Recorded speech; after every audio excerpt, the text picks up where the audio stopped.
ये प्रश्न है, क्यों नहीं मिट रहा दुख?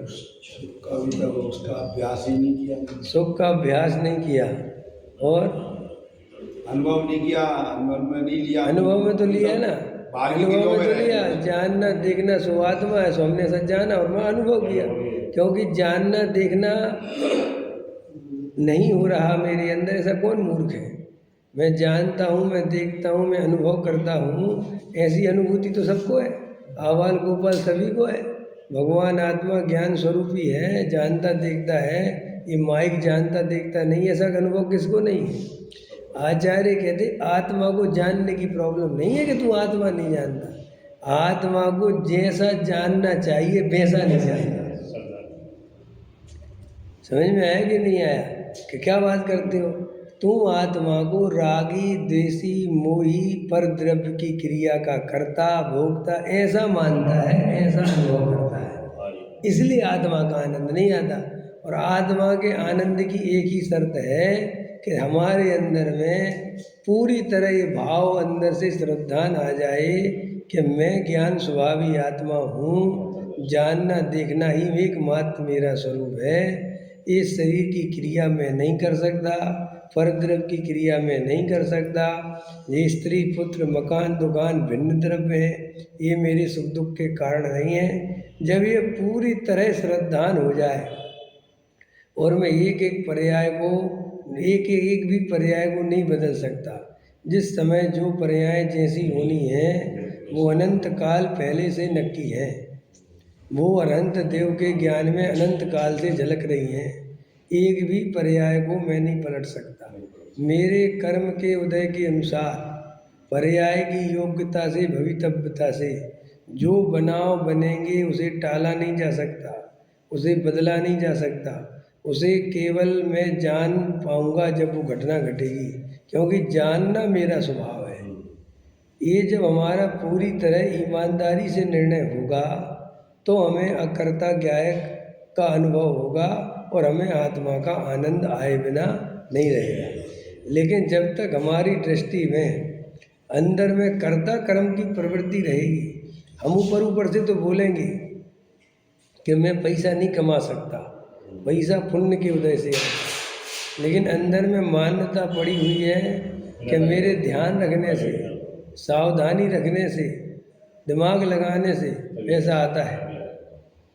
और अगर मैंने ध्यान नहीं दिया, बुद्धिमानी नहीं लगाई, दिमाग तो पैसा नहीं। तो आचार्य कहते अंदर से कर्तृत्व छूटा ही नहीं, अंदर में वो करता है ही है।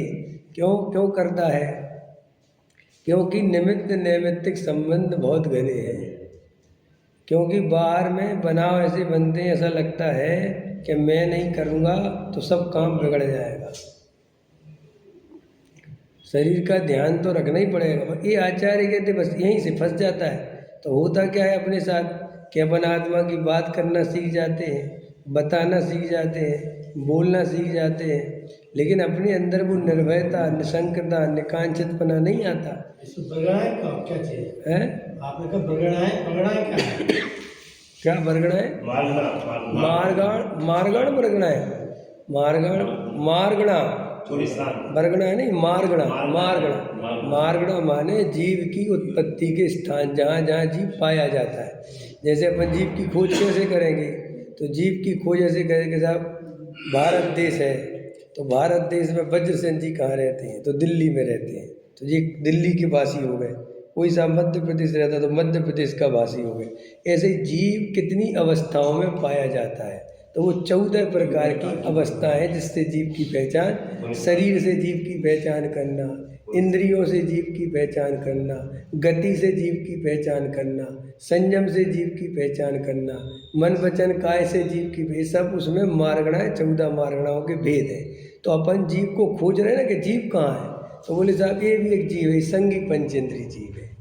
तो ये इंद्रिय के माध्यम से पहचान हो गई, समझ में आया? फिर गति के माध्यम से साहब ये कौन सी गति का जीव? तो साहब ये मनुष्य गति का जीव। तो ऐसे व्यवहार से 14 प्रकार से जीव की खोज की जाती है, उसे मारगणा कहते हैं। तब वो आचार्य कहते कि ये सब व्यवहार है, जीव इन रूप नहीं होता, लेकिन इन रूप दिखता है। हम शरीर रूप दिखते हैं, हम क्रिया रूप दिखते हैं, लेकिन आत्मा कभी रूप होता नहीं। आत्मा तो केवल साक्षी भाव से जानता है।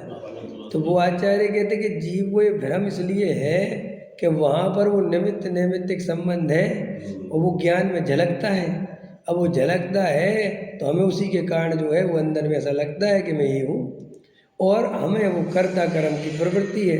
तो वो कर्ता कर्म की प्रवृत्ति के कारण हम पर द्रव्य के कर्ता भोक्ता अपने को मानते हैं और परेशान होते रहते हैं।